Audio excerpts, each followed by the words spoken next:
Hello and welcome to Music 133. Now, this might seem like a late time to start discussing this course. We've been up and going now for almost 2 weeks, and Unit 1 is due in one day, but we had an amazing amount of people add here to Music 133, and we're getting close to between myself, I'm Dr. Wilcox, and Dr. McClellan, who you'll meet in a minute. We're getting close to almost 400 students right now taking this class.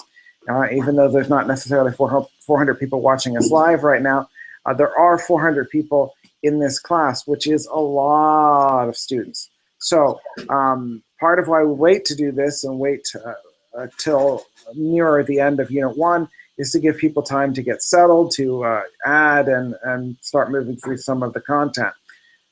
So what we're going to do now is a light talking about some of the things you're going to expect in Unit 1 and some of the things you're going to expect in the course. In some ways, a really light review, but that is not to say that we don't want to hear from you. Below this video feed, right in the forum, we'll be monitoring. And so if you have questions, all you need to do is type your questions below, and we will see those questions and we'll respond to them. But I'm going to turn it over to Professor McClellan. Why don't you introduce yourself? Hey everybody, I'm Dr. McClellan. You can call me Professor or Doctor or just hey you, as long as you're polite about it. And I am with Dr. Wilcox. We sort of co-teach the course, but we each have our own sections. So it's important when you're writing to us to let us know what section you're in. There's so many of you, we don't necessarily know right off the top of our head which section you're in, but we are very attentive and very dedicated to helping you and jumping right on any issue you have. We're very friendly, very nice people, despite appearances. And just kidding. Hey, you. Yes. You, yes. So no, we should probably call you Professor McClellan. Just hey, you probably doesn't work. But just to also mention that we have we are joined on a part-time basis by Craig Levesque, who's another professor here at Rutgers, and so sometimes you'll see him on the forums jumping into work, answer questions, and he's also going to help us with some of the grading. So if you see Craig around, he's a valued instructor with much more experience and knowledge than me personally. So it's always a pleasure to have him here. And I'll just turn us back over to Robin. Yeah, so just a few general things. First of all, the course is in eCollege. I hope most of you know that now, but I want to mention it just as there's some confusion with people thinking that the course is in Sakai. So make sure that if you haven't started the course, just jump on it, cancel all your plans, jump in there and make sure that you can get going, because we cannot give extensions for technical reasons. So units are always due Tuesday night at 11:59, but you should have it done before then, always. It doesn't mean you start at Tuesday at 9:59 p.m. or something, because the material will shut off right on the stroke of midnight, and it'll be too late. So promptness and following through and just being on top of deadlines is probably the single most important thing with this class. It's designed for you to be successful.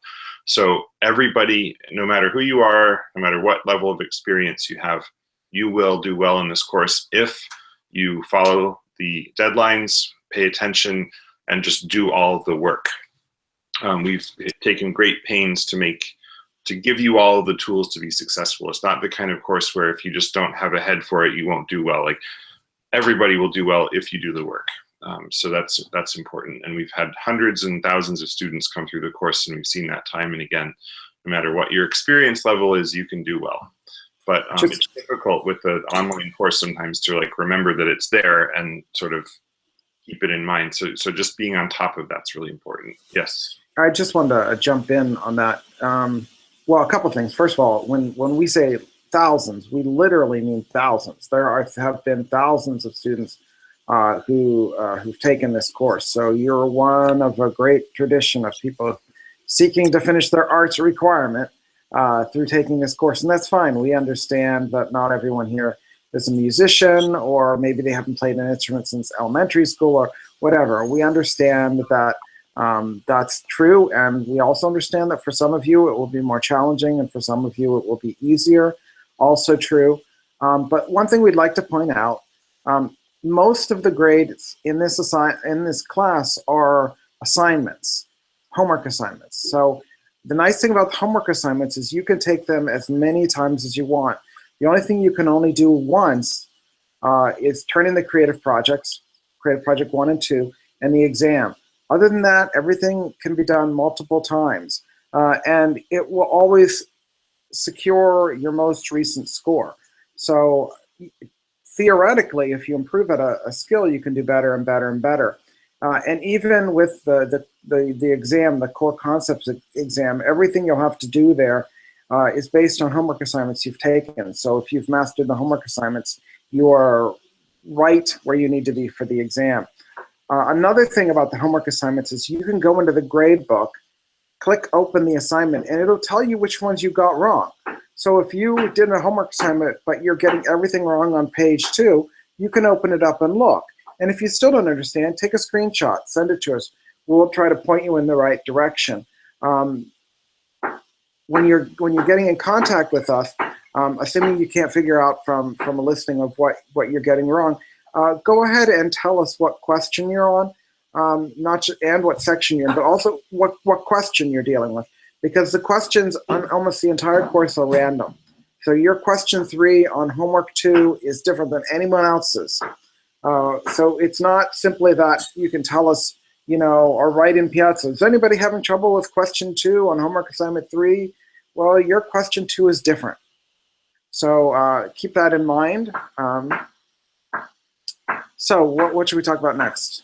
Another really general point about homeworks is that very often you're asked to do something with a little bit of music notation, like drag a note into the staff line or something like that, and then from that enter a little code of letters and numbers. And a lot of times what people have trouble with is just formatting the code correctly. And it's a sort of a technical, annoying issue, but it's what allows us to teach a course like this online, thanks to some very clever workarounds with the assignments that Dr. Wilcox created. And so the point being, read the directions really carefully so that you're following the instructions to the letter of the law, literally. Every little letter and number and space matters when you're entering the assignments. You can't just put whatever comes to mind. So maybe you jump. We're consistent all the way throughout the course, though. So once you start learning how we'd like you to note names, for instance, then we do it the same way the entire course. So by the end of the first couple of units, you'll have it locked down. You'll be ready to go. So would you like? I think Professor McClellan's going to do some screen sharing now and talk about some of the aspects. But remember, if you have a question, feel free to ask it in the forum, and I'm going to jump over there and see if anybody's leaving us some questions to answer. So just a really brief introduction to the course. This is what it looks like. If your screen looks different, you're probably in the wrong place. All the important stuff is over here. Absolutely read the syllabus through and through, especially the dates, and read the vital grade info. We didn't use the word vital lightly. That word is truly important because of a quirk in the way that the grade book in eCollege works that we cannot fix, unfortunately. It's very unclear, and you may think you have a higher grade than you actually have. So be really careful and read that and watch the video. The forum is Piazza, which you've already found if you're watching this. And then there's just a lot of important stuff over here. And then as you scroll down, you get to the units 1 through 6. And as you can see, HW is all the homeworks, and I'm currently on homework 1. And this is kind of a good case of what I was just talking about, where you're asked in this one basically to play back an audio and then name the last note that you heard. So you're just putting this is probably not the real answer, but you're putting a number into a box. And that's how you answer the question. So just make sure you're reading that really carefully, reading the instructions. That's a fairly simple example. Here's another assignment. And in this case, again, now you're entering these little abbreviations for ascending steps, ascending leaps, descending steps, descending leaps. So if you put, if you know the answer and you're correct, like number 1 is an ascending step, and you write in ascending step, you're going to get it wrong because you didn't use the little code that we put in. And so that's really important to just follow those procedures. It might seem kind of fussy and petty, but it's really important. So I'm just giving you a quick tour through some of the assignments. It should all be fairly self-explanatory, but read all of it carefully. And of course, go through all of the lessons. I shouldn't neglect them. They're fun. They're beautifully written. If we do say so ourselves, they are beautiful graphics and designs. If we do say so ourselves, there's a lot of fun, interesting information in there. And it really, even if you know music notation and you have some background in this, you're going to learn some new things in here no matter what. We guarantee that there's going to be little details here and there that you that are going to be new to you and interesting to you. So, and certainly if you have any trouble with the homework, read the lesson again, and don't feel like you can sort of skip over it and figure it out on your own. A lot of the lessons also, I want to make sure to point out, have a video summary at the end, which can be really useful. Some of us are more kind of video learners than reading learners. Just whatever your own style is, we try to provide all the tools. And as you can see, there are 7 homeworks in Unit 1, plus, wait a minute, I shouldn't misspeak. No, so that's really it. And then when you get to Unit 3, you're going to get the creative project. On my screen, you're seeing a couple items that have been hidden from students that are not relevant to you. So just ignore those. If your screen looks a little bit different, that's as it should. So you should basically end right here. And each unit has a little summary. So let me go to the one for Unit 1. The due date. The suggested schedule might just help you keep on track. It's not required, but we highly recommend following it. And it just gives you this little summary. So am I missing anything here? There are a couple handy tools. I don't think you're missing anything. I think you pretty much have it. Do you feel like we need to review anything? Maybe some of the later lessons? Yeah. People have trouble with the Otava signs and. Yeah, let's take a look at that. I just wanted to point out that there's a little pop-up piano in that you can play a little on-screen piano using your computer keyboard. So that can be really useful. The piano keyboard, which is surely going to feature in some of these lessons, is a really important guide. Even if you don't play piano, this right here is sort of like, we think of it as the geography of music theory. All of music theory can be seen and found on the piano keyboard, and then knowing how it relates to the staff is really important. So this diagram actually is probably one of the single most useful diagrams in the course, because it sort of summarizes the whole kit and caboodle with all the notes on the staff and the different clefs. The bass F clef, the middle C clef, and the G treble clef, and all of that. Going on to, let me just jump to the last homework. I might be jumping too far, but hopefully not.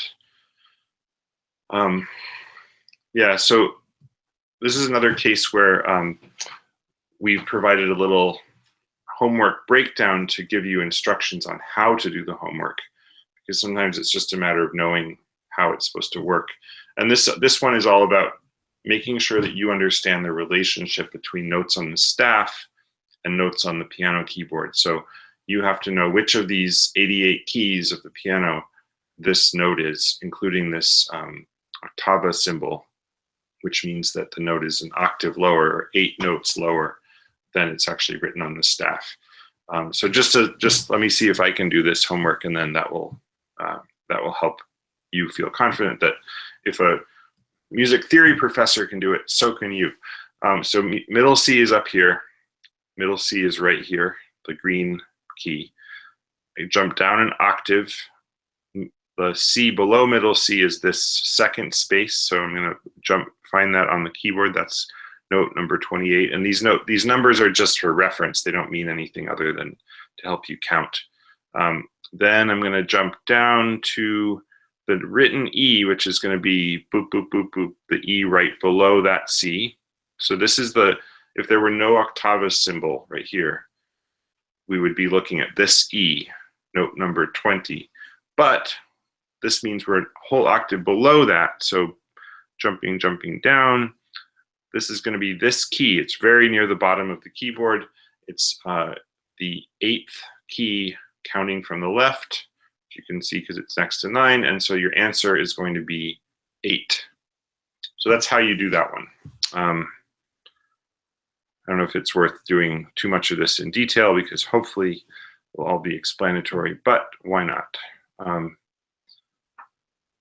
This is basically about knowing what the names of the notes are by finding them on the staff.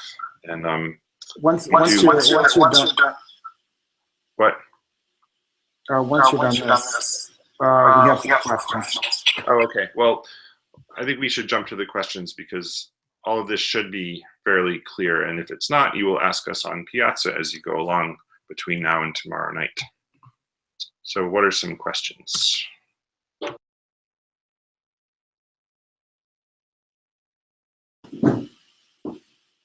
Okay, we have one from Frank.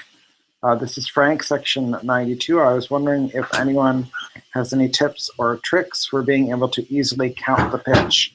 That was the one section of homework out of all of Unit 1 that I was struggling with. I'm one of the students who hadn't played any instruments since grade school.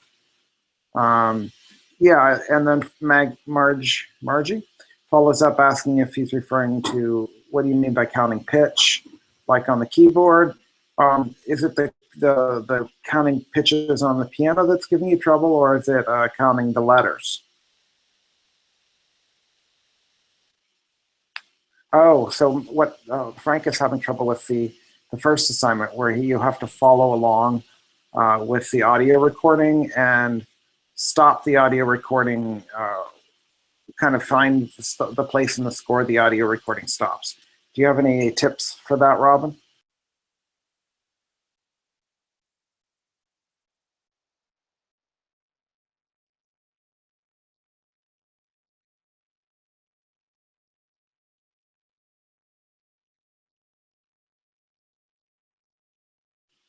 Well, I think Robin's got himself muted.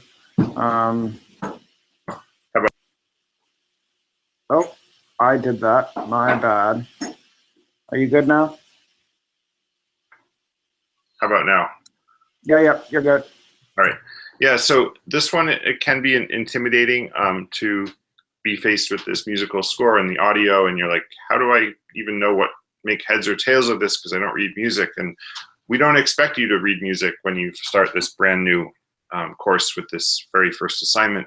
So my best advice would be trust your instincts and try to count the number of notes that you hear, even if you have no idea how high or low or anything that they are, and just count until you get to the end of, up until the last note that you hear. It will always stop before the end of the written example. And listen as many times as you want and just trust your instincts. Don't overthink it.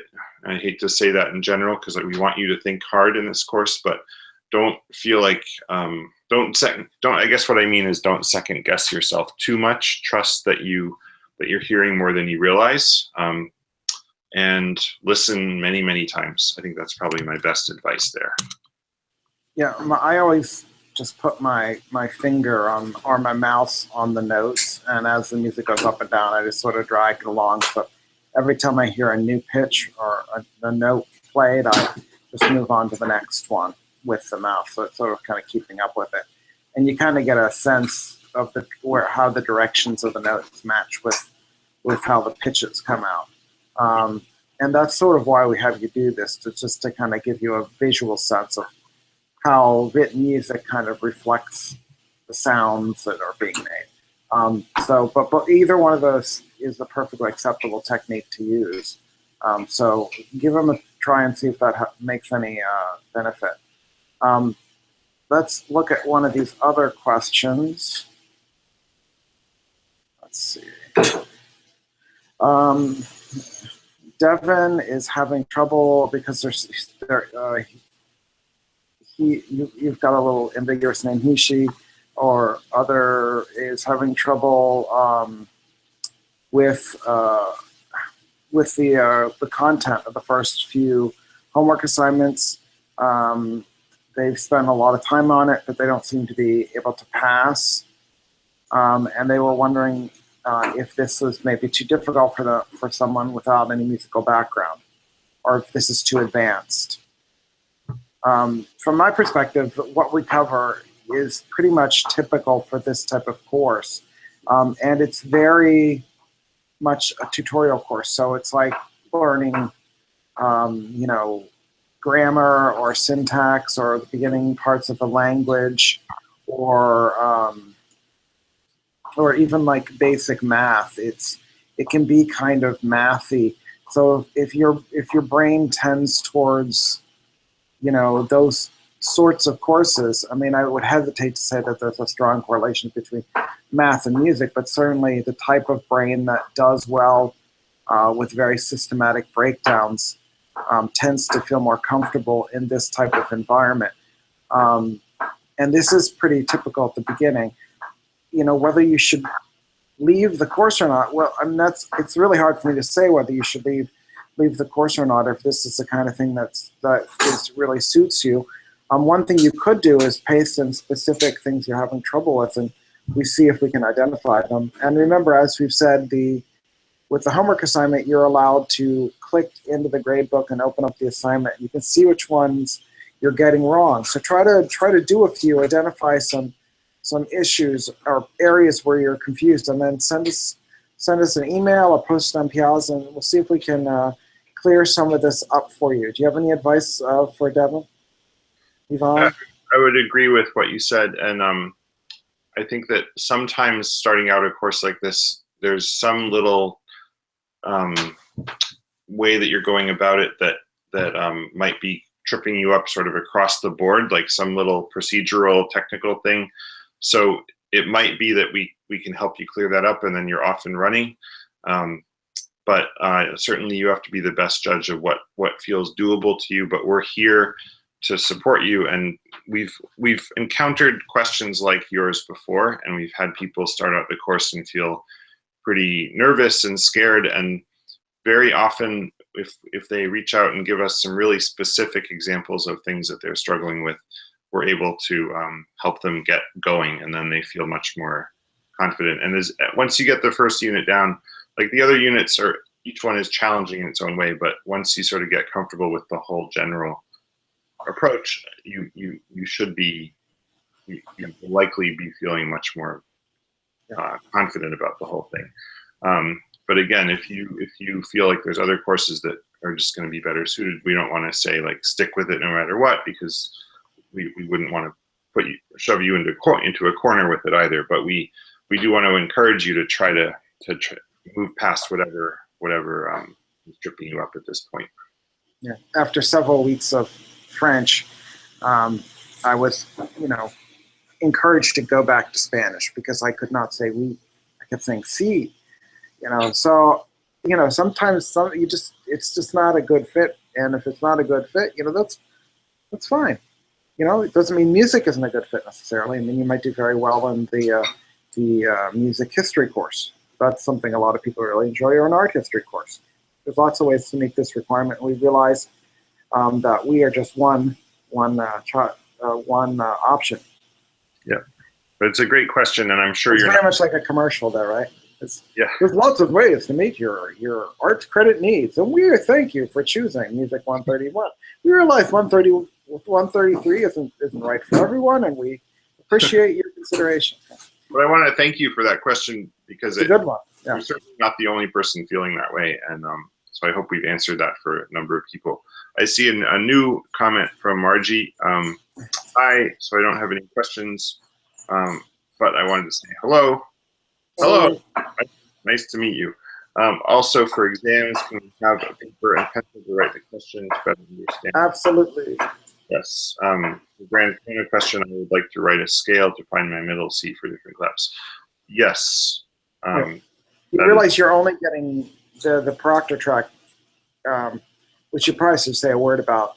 The Proctor track software monitors where you're taking only one exam, the core concept exam. The core concept exam is all based on the homework you've done already. It's just a kind of a retread halfway through the course to make sure you've got those really core ideas locked down. Proctor track uses an algorithm to watch you and identify things that seem strange. So if you're chewing gum, it might ask us to listen and make sure you're not talking to someone about answers. Or if there's a lot of motion behind you, it might send us something and saying, oh, there's other people in the room. But it's not really interested in my, no one's going to be sitting there. No real person is actually sitting there watching you. And if you want to use paper, pencil, if you want to draw pictures, we're totally comfortable with that. As we said, it's kind of a mathy type of course, and you are perfectly within your rights to take notes and write things down and make doodles or whatever helps you get through the homework. But there is one more question, and we thank you for that. It's nice to have you here. But somewhere earlier, we had a question. I spent the most time on homework 7 and still don't understand part 2. Can someone explain to me part 2 of homework 7, or give me some ideas how to proceed? Right. You still have that open. Do you want to open that up? Yeah. So homework 7 part 2. Part 2. Octave designations. Yes. So.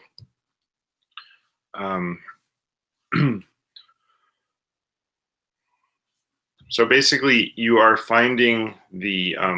So one of the ways that musicians keep track of notes is they an octave every 8 notes the letter names repeat C D E F D sorry A B C D E F G A B C D E F G, and in order to keep track of all the different C's and all the different D's and so on, we number them. So middle C is C4, and then it goes up to 8 and down to 1.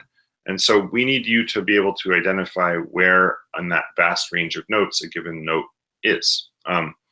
So you basically have to, it's sort of in the reverse of part 1 of this assignment. So you have to identify the pitch on the keyboard and then name which of these, I guess it's not the reverse, it's kind of a different way of naming the notes. So let me do the first one for you. Again, it may not be the same one you get as question number 1, but this is an A sharp above. So middle C is going to be the first ledger line right here. Then the next C up is the second space from the top. So middle C is here, C, and that's C4. C5 is right there. And then if we walk up, this is C5, D5, E5, F5, G5, A5, and then A sharp 5. So that's, I believe that's the answer there. And this is a great case of having to format things just so. So the way you're going to format that is going to be like this, with the letter name A dash sharp, and then oh, I hope that sort of helps. Again, it's about the process and the following the Can you talk about the difference between B's and C's? B's and C's? Yeah, the way the numbers shift between B's and C's. So if I had a B sharp, for instance, say I had a B below middle C, a B sharp below middle C, what would that look like? Oh, great that you asked, because we have a B sharp. Oh, there you go. This is B sharp 5. And if you are, some of you may already know this, but others of you will be learning this.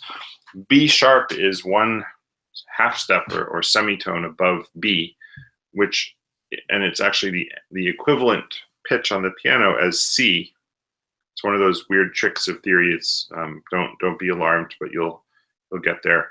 And so you might be tempted to say, oh, that's C6 because it's the same key. You have to stick to the written pitch no matter what. It's a B on the staff, even if it has a sharp. So this is and it's the B5. It doesn't flip over into being a B6 because it's still B5. Is that what you were asking? And then similarly, actually, we have a C flat, C5 flat, which is this one, but with the flat, it's actually this key on the piano that's called B4, but because it's called a C on the staff, it's still C5, C5 flat, C flat 5, I should say. Yeah, that's a trick. It's a tricky one, but hopefully that helps. And there's the assignment breakdown, in which one of us talks through the assignment, hopefully in a more articulate and succinct way than I just did, but that may help you as well. I've got a couple more questions here. It's one from Josephine. She took the Proctor track, and it asked her to show the ID. I'm just reading it to myself. As long as it doesn't complain about the picture that you showed, it's fine. As long as they can read it. They have a staff that looks at all the onboarding quizzes, and they're not graded instantly. They'll take some time to be processed. That's why we have you do it in advance. Additionally, with the onboarding quiz, those aren't worth anything. You just take it to get through it. So once that's graded, once it's processed, your account will be active, and when it comes time to take the core concept exam, you'll be able to go in. But you're not going to end up with a grade in your grade book for doing the onboarding quiz. You don't have to worry about that. I guess there's another one. She had trouble learning to read the note names. I just read it. If you want me to. Oh, you want to talk about that? Yeah, because I read it while you were talking. Oh, okay. Yes, that's fine. Basically, he's saying like learning the it's tricky if you have only a lot, and this is probably true for a lot of people. You spend your whole life reading the treble clef, and you're not as familiar with the bass clef. And Josephine is suggesting this kind of tip or workaround where you just remind yourself that on the bass clef, the note, the line or space you're used to being a given pitch is actually 2 pitches higher. So that, like, for example, the F line is actually A on the bass clef. Yes, that's fine if that helps you. There's no reason not to use that trick. As you continue, you'll need it less and less, and it will become more second nature just to read it as an A. So absolutely, yes.